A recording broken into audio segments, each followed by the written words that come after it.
കൃഷ്ണ ഗുരുവായൂരപ്പ. നമ്മുടെ ഗുരുവായൂർ ക്ഷേത്രത്തിലെ നിത്യവും നടക്കുന്ന പൂജകളെ പറ്റിയും സമയക്രമങ്ങളെ പറ്റിയും ഏകദേശം സമയക്രമങ്ങളെ പറ്റിയൊക്കെ ഉള്ള ഒരു വീഡിയോ ആണ് ഞാനിപ്പോൾ ചെയ്യുന്നത്. പലരും ചോദിച്ചിരുന്നു, അതിനനുസരിച്ചാണ്. അതായത് ഗുരുവായൂർ നടക്കുന്നത് നിത്യേന 5 പൂജകൾ ഉണ്ടാവും, 3 ശീവേലികളുണ്ട്. അതിൻ്റെ മേലെ വരുന്നത് വേറെ കേട്ടോ. രാവിലെ മുതലുള്ളതെന്ന് പറയാം. രാവിലെ പള്ളി ഉണർത്തുന്നത് 3 മണിക്കാണ് നിർമ്മാല്യ ദർശനം. 3 മണിക്ക് തന്നെ 3 അടിക്കുമ്പോൾ നിർമ്മാല്യ ദർശനത്തിനായിട്ട് നട തുറക്കും. ആ നട തുറക്കുന്ന കാര്യങ്ങളും മറ്റു കാര്യങ്ങളൊക്കെ മുൻപ് നമ്മൾ നിർമ്മാല്യ ദർശനത്തിൻ്റെ വീഡിയോയിൽ ചെയ്തിട്ടുണ്ടായിരുന്നു. അപ്പോൾ നിർമ്മാല്യ ദർശനം 3 മണി തൊട്ടിട്ട് ഏകദേശം ഇപ്പം 3:10 വരെയും മാലകളൊന്നും അഴിക്കുന്നില്ല. അതേ മുൻപ് 3 മണിക്ക് തന്നെ ആദ്യം തന്നെ ആ മാലകൾ അഴിക്കാൻ തുടങ്ങിയിരുന്നു. ഇപ്പോൾ ഏകദേശം ഒരു 10 മിനിറ്റ് കഴിഞ്ഞിട്ടാണ് മാലകൾ അഴിക്കാൻ തുടങ്ങുക. അപ്പോൾ ഒരു 3:20 വരെ നിർമ്മാല്യ ദർശനം കിട്ടും. അതായത് തലേ ദിവസത്തെ ഉച്ചപൂജ, അലങ്കാരം, മറ്റ് പ്രശ്നങ്ങളൊന്നും ഇല്ലെങ്കിൽ, അതായത് അവിചാരിതമായിട്ട് പുണ്യാഹമോ മറ്റൊന്നും ഇല്ലെങ്കിൽ ഇന്ന് ഉച്ചയ്ക്കുള്ള അലങ്കാരം, കളഭാലങ്കാരം ആണ് നാളെ നിർമ്മാല്യത്തിന് നമ്മൾ കാണുന്ന അലങ്കാരം. മറ്റ് വല്ല പുണ്യാഹമോ എന്തെങ്കിലുമൊക്കെ ഉണ്ടായി കഴിഞ്ഞാൽ അത് മാറ്റിയിട്ട് പിന്നെ പ്രത്യേകമായിട്ട് കുറച്ച് ചെറിയ കളഭാലങ്കാരം എന്തെങ്കിലുമൊക്കെ ചെയ്യും. അങ്ങനെയാണ് നമുക്കുള്ള നിർമ്മാല്യ ദർശനം. അപ്പോൾ തലേ ദിവസത്തെ ആ രാത്രിയുള്ള അത്താഴപൂജയൊക്കെ കഴിഞ്ഞ് ഭഗവാനെ കിടത്തി ഉറക്കുന്ന അത് കഴിഞ്ഞിട്ടുള്ളതാണ് നിർമ്മാല്യ ദർശനം. ആ നിർമ്മാല്യ ദർശനം കാണാൻ 3:20 വരെ ഉണ്ടാവും. ഇപ്പോൾ അതിനുശേഷം 3:20 ശേഷമാണ് എണ്ണ കൊണ്ടുള്ള, അതായത് തൈലാഭിഷേകം. തലേ ദിവസത്തെ മാലിന്യങ്ങളൊക്കെ മാറ്റിയതിന് ശേഷം ബിംബത്തിൽ എള്ളെണ്ണ കൊണ്ടാണ് അഭിഷേകം നടത്തുക. ആടിയ ഈ എണ്ണയാണ് ഭക്തർക്ക് പ്രസാദമായിട്ട് ലഭിക്കുക. അത് ഗുരുവായൂരപ്പനെ ആടിയ എണ്ണ ഉപയോഗിച്ച് കഴിഞ്ഞാൽ വാതരോഗ ശമനത്തിന് ഉത്തമമായ ഔഷധമായിട്ടാണ് കണക്കാക്കുന്നത്. അത് കഴിഞ്ഞാൽ ആ എണ്ണ എല്ലാം എടുത്ത് വാകച്ചാർത്താണ്. ആ എണ്ണയെല്ലാം ആ വിഗ്രഹത്തിൽ നിന്ന് മാറ്റിയതിന് ശേഷം വാക കൊണ്ട്, നെന്മേനി വാകപ്പൊടി കൊണ്ട് ആണ് എണ്ണയുടെ അംശം മുഴുവനും മാറ്റിയിട്ടുള്ളതിൻ്റെ മുകളിൽ നെന്മേനി വാകപ്പൊടി തൂവിയിട്ട് ആ വാകച്ചാർത്താണ്. ആ തൂവി കഴിഞ്ഞാൽ പിന്നീട് നമ്മളത് എടുത്ത് മാറ്റുന്നത് എന്താ വെച്ചാൽ ബ്രഷ് ഉപയോഗിച്ചാൽ, ഇഞ്ചിപ്പുല്ല് അങ്ങനെ ബ്രഷായിട്ട്, അതുകൊണ്ടാണ് ഭഗവാന്റെ ഒപ്പിയിട്ടാണ് എടുക്കുക. ആ ഇഞ്ചിപ്പുല്ല് ഇങ്ങനെ കൊണ്ട് ബ്രഷ് പോലെ ഉണ്ടാക്കിയിട്ട് അതുകൊണ്ടാണ് ഭഗവാന്റെ ഓരോ അണുവിലും അത് എത്തും. എന്നിട്ട് ആ വാക കൊണ്ടിങ്ങനെ പൊടി തൂവിയത് കംപ്ലീറ്റ് തേച്ച് മിനുക്കിയിട്ട് പിന്നെ ശംഖാഭിഷേകമാണ്.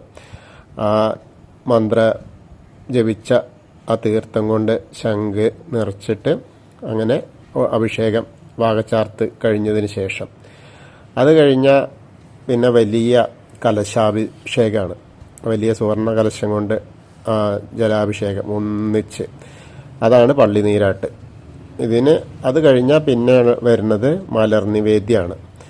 ആ മലർ നിവേദ്യത്തിന് മലര്, ശർക്കര, കദളിപ്പഴം എന്നിവയൊക്കെയാണ് അതിൻ്റെ വിഭവങ്ങൾ. ഏകദേശം 3:35, 3:40 തൊട്ടിട്ട് ആണ് തുടങ്ങുക. ചെറിയ വ്യത്യാസങ്ങൾ അങ്ങോട്ടും ഇങ്ങോട്ടുമൊക്കെ വരാം. 3:35, 3:40 നട അടയ്ക്കും. അത് കഴിഞ്ഞ് 4:05 ആയിട്ടാണ് നട തുറക്കുക. ആ സമയത്ത് ഭക്തർക്കൊന്നും പ്രവേശനം ഉണ്ടാവില്ല. സമയത്തൊരു സോപാനം കാവൽ 2 ആളുകളാണ് അവിടെ ഉണ്ടാവുക. പിന്നെ തിരുമേനി, അങ്ങനെയുള്ള ആളുകളാണ് ഉള്ളിലുണ്ടാവുള്ളൂ. ബാക്കിയുള്ള ഭക്തരെയൊക്കെ പുറത്തേക്ക് ആക്കും.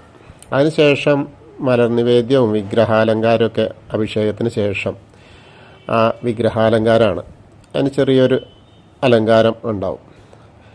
ആ സമയം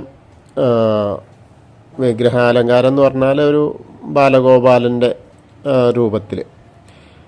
അത് കഴിഞ്ഞ ഉഷപൂജയാണ്. ഉഷപൂജ മലർ നിവേദ്യം കഴിഞ്ഞിട്ട് അടച്ചുപൂജ ഉണ്ട്. അത് ഏകദേശം ഒരു 4:35, 4:25, 4:35 ആകുമ്പോൾ തുടങ്ങും. ആ സമയത്ത് അതിനുള്ളത് ശർക്കര ചേർത്ത നെയ്പായസമാണ്. പിന്നെ വെണ്ണ, കദളിപ്പഴം, പഞ്ചസാര, വെള്ള നിവേദ്യമൊക്കെയാണ് അതുണ്ടാവുക. അത് കഴിഞ്ഞാൽ നട തുറക്കും. അതും കുറച്ച് നേരം ഉള്ളതാണ്.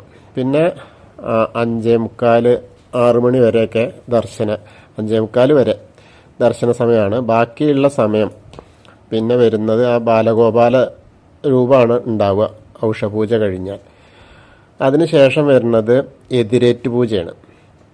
ആ സമയത്ത് നട അടയ്ക്കുമെങ്കിലും ഭക്തരെ ഉള്ളിൽ നിർത്തും. അതായത് ആ സമയത്താണ് സൂര്യോദയത്തിൻ്റെ ഉദയമാകുമ്പോഴാണ് ഈ എതിരേറ്റ് പൂജ. ഉദയസൂര്യൻ്റെ കിരണങ്ങളെ എതിരേറ്റ് നടത്തുന്ന പൂജയാണ് എതിരേറ്റ് പൂജ എന്ന് പറഞ്ഞത്. ഇപ്പോൾ എതിർത്ത പൂജയായിട്ടാണ് അതിനെ പറയുന്നത് എന്ന് വെച്ചാൽ. ഇതിന് ഉള്ള സമയം കുറച്ച് അടച്ചു പൂജയാണ് ഉണ്ടാവുക. ആ സമയത്താണ് തിടപ്പള്ളിയിൽ ഗണപതി ഹോമവും ഒക്കെ നടക്കുക. മുൻപൊക്കെ ഗണപതി ഹോമത്തിലെ അഗ്നികുണ്ഡത്തുനിന്ന് ഉള്ള അഗ്നി കൊണ്ടായിരുന്നു തിടപ്പള്ളിയിലൊക്കെ തീ പിടിപ്പിച്ചിരുന്നതാണ്. ഇപ്പോൾ പിന്നെ അതൊക്കെ മാറിത്തുടങ്ങി. ആ സമയത്ത് തന്നെ ക്ഷേത്രത്തിലെ ഉപദേവന്മാർക്കൊക്കെ കീഴ്ശാന്തിമാർ പൂജ നടത്തും. അകത്ത് കന്നിമൂലയിലുള്ള തെക്ക് പടിഞ്ഞാറേ മൂലയിലുള്ള ഗണപതി, പുറത്ത് തെക്ക് ഭാഗത്തെ പ്രദക്ഷിണവതി വഴിയിലുള്ള അയ്യപ്പൻ, കിഴക്ക് ഭാഗത്ത് എടത്തരികത്തുകാവിൽ ഭഗവതി, വനദുർഗ ഭഗവതിയാണ്. അവർക്കൊക്കെ ഗണപതിക്കും അയ്യപ്പനും വെള്ള നിവേദ്യവും കദളിപ്പഴവും പഞ്ചസാര, ത്രിമധുരം എന്നിവ സാധാരണ കൊടുക്കും. അതുപോലെ എല്ലാ ഉപദേവതകൾക്കും നിവേദിക്കും. പിന്നെ രാവിലെ ഒരു 7 മണി കഴിഞ്ഞാൽ ചില സമയത്ത് മാറ്റം വരും. ഒരു ശീവേലി തുടങ്ങുകയാണ്. ശീവേലി എന്ന് പറഞ്ഞാൽ ഒരു ചില സമയങ്ങൾ മാറ്റങ്ങൾ വരും. അപ്പോൾ അതിൻ്റെ ഇടയ്ക്ക് വെച്ചിട്ട് ഒരു 6:10 ആയിരുന്നു. ഏകദേശം 7 മണിയോട് തന്നെയാണ് ശീവേലി തുടങ്ങുക. അത് ഉദയാസ്തമന പൂജ ഉള്ള ദിവസങ്ങളിൽ, തിങ്കൾ, ബുധൻ അങ്ങനെയൊക്കെയുള്ള ദിവസങ്ങളിലൊക്കെ ശീവേലിയാണ് നടക്കുക. ആ ശീവേലി 3 റൗണ്ടാണ് ശീവേലി നടക്കുക. അതായത് ആദ്യം മേൽശാന്തി അല്ലെങ്കിൽ ഓദിക്കന്മാർ ശ്രീഭൂതഗണങ്ങൾക്ക്, അതായത് തൻ്റെ ഭൂതഗണങ്ങൾക്കുള്ള നിവേദ്യം നൽകുന്നതാണ്. ഭഗവാൻ നേരിൽ കാണാനിറങ്ങുന്നതാണ് ശീവേലി എന്ന് പറയുന്നത്. അവർക്ക് നൽകുന്ന ആ ഒരു ശ്രീഭൂതബലി, ശീവേലി, അത് ദ്വാരപാലകളും ഭൂതഗണങ്ങളൊക്കെ ഈ സമയത്ത് തങ്ങൾക്കുള്ള നിവേദ്യം സ്വീകരിക്കുന്നു എന്നാണ് വിശ്വാസം. അതായത് നമ്മളെ ജലഗന്ധ പുഷ്പാദികളൊക്കെ ആയിട്ട് മേൽശാന്തിയും ഹവിസിൻ്റെ പാലികയിൽ നിവേദ്യമായിട്ട് കീഴ്ശാന്തിയും ഒപ്പമുണ്ടാവും. ഭൂതഗണങ്ങളെ പ്രതിനിധീകരിക്കുന്ന ബലിക്കല്ലുകളിലൊക്കെ ബലി തൂവും. ക്ഷേത്രത്തിൻ്റെ നാലമ്പലത്തിന് വെളിയിലെത്തുമ്പോൾ ഭഗവാന്റെ തിടമ്പുമായിട്ട് കീഴ്ശാന്തി ആനപ്പുറത്ത് കയറും. അതായത് ഒരു റൗണ്ട് മേൽശാന്തി പോയതിന് ശേഷമാണ് അങ്ങനെ ആനപ്പുറത്ത് ഭഗവാന്റെ തിടമ്പ് കയറ്റി ശാന്തിയേറ്റ കീഴ്ശാന്തി നമ്പൂതിരി. അങ്ങനെ മുമ്പിൽ 12 കുത്തുവിളക്കും വാദ്യഘോഷങ്ങളൊക്കെ ഭക്തരുടെ അകമ്പടിയൊക്കെ ആയിട്ട് നാമജപങ്ങളോട് കൂടിയിട്ട് ഭഗവാൻ പ്രദക്ഷിണത്തിന് പോവും. അതിൻ്റെ പുറകിലായിട്ട് ഭക്തജനങ്ങളൊക്കെ പോവും. അങ്ങനെ 3 റൗണ്ട് കഴിഞ്ഞാൽ ആ കീഴ്ശാന്തി അവിടെ ഇറങ്ങിയതിന് ശേഷം ശ്രീലകത്തേക്ക് ഭഗവാന്റെ വിഗ്രഹമായിട്ട് അങ്ങനെ പോവും. ആ ശീവേലി കഴിഞ്ഞാൽ പിന്നെ ദർശനമാണ്. ആ ദർശന സമയത്ത് കുറച്ച് സമയം ശംഖാഭിഷേകം ഉണ്ടാവും. അത് കഴിഞ്ഞാൽ പാലഭിഷേകമാണ്. ദർശിക്കുക എന്ന് വെച്ചാൽ ഏറ്റവും നല്ല കാര്യമാണ്. കണ്ണിനൊക്കെ വളരെ പ്രധാനമാണ്. ആ പാലഭിഷേകം ദർശിക്കാം. അത് കഴിഞ്ഞാൽ നവകാഭിഷേകമാണ്. അത് കഴിഞ്ഞിട്ട് പന്തീരടി നിവേദ്യമാണ്. അത് പന്തീരടി നിവേദ്യം എന്ന് പറഞ്ഞാൽ ഏകദേശം ഒരു, ശരിക്കും പറഞ്ഞാൽ നവകാഭിഷേകത്തിൻ്റെ കാര്യം പറയാം. ആ ശിവേലിക്ക് ശേഷം രുദ്രതീർത്ഥത്തിൽ നിന്ന് എടുക്കുന്ന ജലം കൊണ്ടാണ് അഭിഷേകം. ഇളനീരും പശുവിൻ്റെ പാലും പനിനീരും ഒക്കെ വിഗ്രഹത്തിന്മേൽ അഭിഷേകം ചെയ്യും. 9 വെള്ളി കലശങ്ങളിൽ തീർത്ഥജലം നിറച്ച് മന്ത്രപൂർവ്വം അഭിഷേകം ചെയ്യുന്നതിനാണ് നവകാഭിഷേകം എന്ന് പറയുക. ഓദിക്കന്മാരാണ് പൂജ നടത്തുക. പിന്നെ ബാലഗോപാല രൂപത്തിൽ കളഭം ചാർത്തും. ആ പന്തീരടി പൂജ ആണ് പിന്നെ. അതായത് നിഴലിന് 12 അടി നീളം ഉണ്ടാവുന്ന സമയത്താണ് ശരിക്കും പന്തീരടി. ഉദ്ദേശം ഏകദേശം 8 മണിക്കും 9 മണിക്കും ഇടയ്ക്കൊക്കെയാണ്. പക്ഷേ അത് ഉദയാസ്തമന പൂജ ഉണ്ടാവുമ്പോൾ പന്തീരടി പൂജ വഴുകും. അതെന്താ വെച്ചാൽ ബാക്കിയുള്ള പൂജകൾ ഉദയാസ്തമന പൂജയ്ക്കാണ് പ്രാധാന്യം കൊടുക്കുക. അപ്പോൾ അത് പെരുംപൂജയും ഒക്കെ കഴിഞ്ഞതിന് ശേഷമാണ് അപ്പോൾ പന്തീരടി പൂജ. അപ്പോൾ 10:30 11:30 ആവും. അപ്പോൾ പന്തീരടി പൂജ സാധാരണ അല്ലാത്ത സമയത്ത് മേൽശാന്തി ആവും, അല്ലെങ്കിൽ ഓദിക്കന്മാരാരെങ്കിലും ആയിരിക്കാം. വിശേഷ ദിവസങ്ങളിലൊക്കെ തന്ത്രിയോ ഒക്കെ പിന്നെ പൂജ ചെയ്യുക. അത് കഴിഞ്ഞാൽ പിന്നെ ദർശനമായി. അങ്ങനെ ഒരു 9:10 കഴിഞ്ഞാൽ 9 മണി ഒക്കെ കഴിഞ്ഞാൽ ദർശനത്തിനുള്ളതായി. ഏകദേശം സമയം വരുന്നത് 8:10 തൊട്ടിട്ട് 9 മണി വരെയൊക്കെയാണ് പന്തീരടി പൂജയുടെ സമയമായിട്ടുണ്ടാവുക. അതിനുശേഷം ഭക്തർക്ക് ദർശനം ആണ്. പിന്നീട് വരുന്നത് ദർശനം കുറേ സമയം ഉണ്ടാവും. അത് കഴിഞ്ഞാൽ ഉച്ചപൂജയായി. ഈ ഉച്ചപൂജ എന്ന് പറഞ്ഞാൽ ദേവനും ഉപദേവതകൾക്കൊക്കെ നിവേദ്യം അർപ്പിക്കും. ആ സമയത്താണ് സാധാരണ മേൽശാന്തി തന്നെയാണ് ചെയ്യാറ്. ആ സമയത്ത് അതായത് കളഭാലങ്കാരം. കളഭാലങ്കാരം ചില സമയത്ത് മേൽശാന്തിയും മറ്റല്ലാത്ത സമയത്തൊക്കെ ഓദിക്കനുമാണ് ഉണ്ടാവുക. ഉദയാസ്തമന പൂജയും മണ്ഡലകാല ഉത്സവം എന്നുള്ള സമയത്തൊക്കെ ഓദിക്കന്മാരും കലശം പുത്തരി നിവേദ്യമൊക്കെ ഉള്ള ആ സമയങ്ങളിൽ തന്ത്രിയൊക്കെ ഈ പൂജ ചെയ്യും. ഇടയ്ക്കയുടെ അകമ്പടിയോടെ ഈ സമയത്ത് അഷ്ടപതി ആലപിക്കും. ഇടിച്ചു പിഴിഞ്ഞ പായസം ഉണ്ടാവും നിവേദ്യം. ഉച്ചപൂജയ്ക്ക് ശേഷം 1 മണി ഏകദേശം 11:30 അടച്ചു കഴിഞ്ഞാൽ 12:30 1 മണിക്കൂർ ഏകദേശം വരും ആ ഉച്ചപൂജ. ആ ഉച്ചപൂജ സമയത്ത് ഒരു ദേവപ്രതിനിധി എന്നുള്ള നിലയ്ക്കൊരു ബ്രാഹ്മണനെ കൂട്ടാറൊക്കെ ഉണ്ട്. അങ്ങനെ 12:30 കഴിഞ്ഞാൽ പിന്നെ ദർശനമായി. ഏകദേശം 2 മണി വരെയും ദർശനമായി ഭക്തർക്ക്. നിവേദ്യത്തിനുള്ളത് എന്താ വെച്ചാൽ വെള്ളി ഉരുളിയിൽ വെള്ള നിവേദ്യം, 4 കറികൾ കൂടാതെ പാൽപ്പായസം, പഴം, തൈര്, വെണ്ണ, പാല്, ശർക്കര, നാളികേരം, കദളിപ്പഴം എന്നിവയൊക്കെ ചേർത്തിട്ടുള്ള വെള്ളി സ്വർണ്ണ പാത്രത്തിലൊക്കെയാണ് ഉണ്ടാവുക. ഇതിന് പുറമെ ഭക്തരുടെ വഴിപാടായിട്ടുള്ള പാൽപ്പായസം, ത്രിമധുരം, പാലട പ്രഥമൻ, ശർക്കര പായസം, ഇരട്ടിപ്പായസം, വെള്ള നിവേദ്യമൊക്കെ ഉണ്ടാവും. ഇതൊക്കെ നടടച്ചിട്ടാണ് അത് ചെയ്യുക. വേറെ വേറെ രൂപത്തിലൊക്കെ മിക്കവാറും ദിവസങ്ങളിൽ ഒരേ രൂപം വളരെ കുറച്ച് സമയത്തേ ഉണ്ടാവുള്ളൂ കളഭാലങ്കം. നമ്മളിപ്പോൾ ഉച്ചപൂജാലങ്കാരം പറയുന്നത് ഈ കളഭാലങ്കാരത്തിൻ്റെയാണ്. പിന്നെ അതിന് ശേഷം വൈകിട്ട് ശീവേലി ഉണ്ടാവും. വൈകിട്ട് ശീവേലി ഉണ്ടാവുക എന്ന് പറഞ്ഞാൽ സാധാരണ ദിവസങ്ങളിലൊക്കെ 4:30 തുറക്കുക. അല്ലാത്ത ദിവസങ്ങളിൽ അവധി ദിവസങ്ങളിലൊക്കെ 3:30 നട തുറക്കും. അപ്പോൾ ആ സമയത്ത് കാഴ്ച ശീവേലി സമയത്ത് ആളെ വിടും. അതല്ലാത്ത ശീവേലി സമയത്ത് ആളെ വിടില്ല. അങ്ങനെ ഭക്തർക്കുള്ള ദർശനം അതും ഇതേപോലെ 3 റൗണ്ട് ആവും ഉണ്ടാവുക. പിന്നെ നട തുറന്നിട്ട് അങ്ങനെ കാണാം. ആന പുറത്തേറ്റിയിട്ട് ഉള്ള പ്രദർശനമൊക്കെയാണ്. കാഴ്ചയ്ക്ക് ഹൃദ്യമായതിനാണ്, അതുകൊണ്ടാണ് കാഴ്ച ശീവേലി എന്നൊക്കെ പറയണത്. അത് കഴിഞ്ഞാൽ ദീപാരാധന വരെ ദർശനമാണ്. ദീപാരാധന സമയത്ത് 4 അമ്പലത്തിനുള്ളിലും പുറത്തുള്ള ദീപങ്ങളൊക്കെ തെളിയിക്കും. ദീപസ്തംഭങ്ങളും അടിപൊളി തെളിയിക്കും.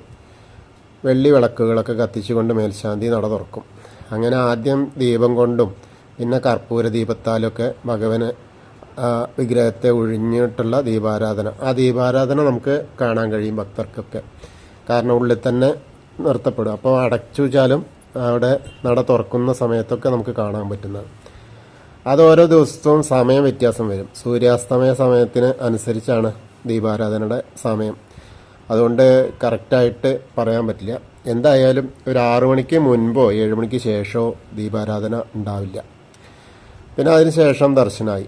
അങ്ങനെ ദീപാരാധന കഴിഞ്ഞാൽ 7:30 ഒക്കെ ആകുമ്പോൾ 7:30 7:45 വരെ അത്താഴപൂജയുടെ ആയി.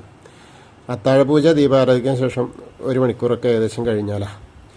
പ്രധാന നിവേദ്യങ്ങൾ അതെനിക്കുള്ളത് ഉണ്ണിയപ്പം, ഇലയട, വെറ്റില, അടയ്ക്ക, പാലട പ്രഥമൻ, പാൽപ്പായസം എന്നിവയൊക്കെയാണ്. അവിടെയുള്ള അതായത് നേദിക്കുന്ന എല്ലാ ഉണ്ണിയപ്പവും എല്ലാ ഇലയുടെയും ഒക്കെ ഭഗവാന്റെ തിരുമുമ്പിൽ വെച്ചിട്ടാണ് നേദിക്കുക. അതായത് കുറച്ച് ഇവിടെ വെച്ചിട്ട് ബാക്കി കൊണ്ടുപോയിട്ട് പൂജിക്കുന്ന തരത്തിലല്ലാന്നർത്ഥം. എല്ലാ സാധനങ്ങളും ഭഗവാന്റെ ആ ശ്രീലകത്തേക്ക് കൊടന്ന് അവിടെയാണ് പൂജിക്കുക. അത് അത്താഴ പൂജയിൽ ആ ഉത്സവത്തിൻ്റെ ആ ഒരു അത്താഴ ശീവേലിയൊക്കെ പിന്നെ തുടക്കം കുറിക്കും. അത്താഴ പൂജ കഴിഞ്ഞാലാണ് കുറച്ച് നേരം കൂടി ദർശനം കിട്ടും. അത് മിക്കവാറും ആ സമയത്ത് ദർശനം കിട്ടുന്ന സമയം തന്നെ മണ്ഡപത്തിൻ്റെ അധീനെ ഏകാന്തമായിട്ടാണ് കിട്ടുക. ഒരിക്കലും സോപാനം വഴി വിടില്ല. കാരണം സെക്യൂരിറ്റി റിസ്ക് ആയിട്ടുള്ള കാര്യങ്ങളാണ്. ഭഗവാന്റെ കത്തിച്ചു വെച്ച വിളക്കുകളും സ്വർണ്ണ വിളക്കും അങ്ങനെയുള്ള കാര്യങ്ങളൊക്കെ കഴുകി വൃത്തിയാക്കിയിട്ട് പിറ്റേ ദിവസമായിട്ടുള്ള മാറ്റി വയ്ക്കുകയാണ്. അതൊക്കെ വൃത്തിയാക്കുന്നതാവുക കാരണം സെക്യൂരിറ്റിയുടെ ആ ഒരു പ്രശ്നം കാരണമാണ്.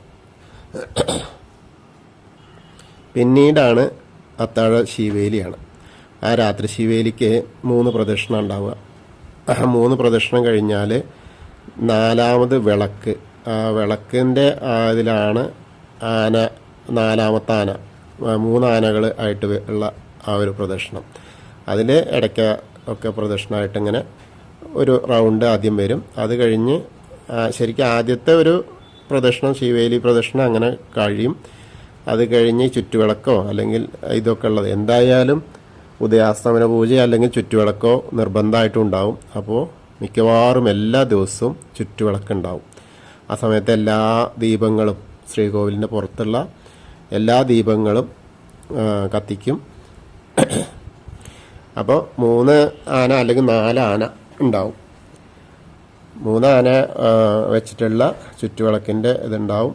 അപ്പോൾ വാദ്യങ്ങളും ഒക്കെ എന്താ പറയുക, ആലവട്ടം, വെഞ്ചാമരം ഒക്കെ ആയിട്ടുള്ള ശീവേലിയാണ് ഉണ്ടാവുക. പിന്നീട് വരുന്നത് അത് കഴിഞ്ഞാൽ അതിങ്ങനെ അവസാനിച്ച് ഭഗവാനെ ശ്രീലകത്തേക്ക് കൊണ്ടുപോകുമ്പോഴേക്ക് തൃപ്പുകയും ഓലവായനയൊക്കെയാണ്. അപ്പോൾ തൃപ്പുക എന്ന് പറഞ്ഞാൽ അതായത് വിളക്കുകാരോ അല്ലെങ്കിൽ ഉദയാസ്തമന പൂജക്കാരോ ഒക്കെ ഉണ്ടെങ്കിൽ അവരെ ആ കൊടിമരത്തിൻ്റെ അകത്തേക്ക് കടത്തിയിട്ടിരിക്കും. ശ്രീകോവിലിൻ്റെ അകത്തേക്ക് വരുത്തില്ല, നാലമ്പലത്തിൻ്റെ ഉള്ളിലേക്ക് കടത്തില്ല, പുറത്ത്. എന്നിട്ടൊരു സോപാനം കാവലുകാരനും 2-3 ആൾക്കാരും പിന്നെ തിരുമേനിയാണ് അവിടെ ഉണ്ടാവുള്ളൂ. അങ്ങനെ ആ തൃപ്പുക എന്ന് പറഞ്ഞാൽ ചന്ദനം, അകരു, ഗുൽഗുലു തുടങ്ങിയ സുഗന്ധ ദ്രവ്യങ്ങളൊക്കെ പൊടിച്ചിട്ടുള്ള വെള്ളിപ്പാത്രത്തിൽ വെച്ചിട്ടുള്ള നവഗന്ധ ചൂർണമാണ് തൃപ്പുകയ്ക്ക് ഉപയോഗിക്കുക. സൗരഭ്യം നിറഞ്ഞ ധൂമം ശ്രീകോവിലേക്ക് കൊണ്ടുപോകും. ആദ്യം കത്തിച്ച് നെയ്വിളക്ക് ഇങ്ങനെ കത്തിക്കും. എന്നിട്ട് ഈ തൃപ്പുക നടത്തും. അന്നത്തെ ആ ശാന്തിയേറ്റ നമ്പൂതിരി ആയിരിക്കും അതിൻ്റെ കാർമ്മികൻ. അന്നത്തെ തൃപ്പുക കഴിഞ്ഞാൽ ആ സമയത്ത് വരവ് ചെലവ് കണക്കുകളൊക്കെ പത്തുകാരൻ എന്ന് പറയുന്ന സ്ഥാനപ്പേരുള്ള കഴകക്കാരൻ വാതിലാണ് ഓലയിൽ എഴുതിയിട്ട് വായിക്കുക. അത് എന്നിട്ട് തൃപ്പടിമേലിൽ സമർപ്പിക്കും. അത് ഏകദേശം ഒരു ശരിക്കും 9:30-10 മണിയൊക്കെ ഉള്ള സമയത്താണ്. ചിലപ്പോൾ അങ്ങോട്ടും ഇങ്ങോട്ടൊക്കെ വ്യത്യാസം വരും. അങ്ങനെ ഭഗവാനെ ആ സമയത്ത് അവിടെ പ്രാർത്ഥിക്കുന്ന പാട്ട്, അതായത് ഭഗവാനെ കിടത്തിയുറക്കുന്ന ശ്രീകൃഷ്ണ ഗോവിന്ദ ഹരേ മുരാരേ ഹേ നാഥ് നാരായണ വാസുദേവ, ഈ മന്ത്രമാണ് ജപിച്ച് എല്ലാവരും പ്രാർത്ഥിക്കുക. അങ്ങനെ പ്രാർത്ഥിച്ചിട്ടാണ് ഭഗവാന്റെ ശ്രീകോവിൽ താഴിട്ട് പൂട്ടുക. ഇത്രയും, അതായത് നിർമാല്യം മുതൽ തൃപ്പുക വരെയുള്ള ചടങ്ങുകൾക്ക് 12 ദർശനങ്ങളുണ്ട്. ഈ 12 ദർശനങ്ങളും കൂടിയിട്ടൊക്കെ കണ്ടു വേണം ക്ഷേത്രത്തിൽ ഭജനം ഇരിക്കുക എന്നൊക്കെ പറയും. പക്ഷെ അത് ആർക്കും അധികം കഴിയാറില്ല. ഇതിന് വ്യത്യാസം വരുന്നത് വിഷു, ഉത്സവം, ഗുരുവായൂർ ഏകാശി, അഷ്ടമി രോഹിണി, തിരുവോണം തുടങ്ങിയ ദിവസങ്ങളിലൊക്കെ, അതേപോലെ ഉദയാസ്തമന പൂജ നടത്തുന്ന ദിവസങ്ങളൊക്കെ മാറ്റങ്ങൾ വരും. കാരണം ഉദയാസ്തമന പൂജയ്ക്ക് 18 പൂജകളുണ്ടാവും. അപ്പോഴൊക്കെ സമയം വ്യത്യാസം വരും. ഏകദേശ സമയങ്ങൾ അതേമാതിരി സൂര്യചന്ദ്ര ഗ്രഹങ്ങളുള്ള ആ ദിവസങ്ങളിലൊക്കെ ചെറിയ ചെറിയ മാറ്റങ്ങൾ വരാറുണ്ട്. ഇത്രയാണ് ഭഗവാന്റെ ഗുരുവായൂർ അമ്പലത്തിൻ്റെ ഗുരുവായൂരപ്പൻ്റെ ഒരു ദിവസത്തെ ചടങ്ങുകളും അവിടുത്തെ വിശേഷങ്ങളും.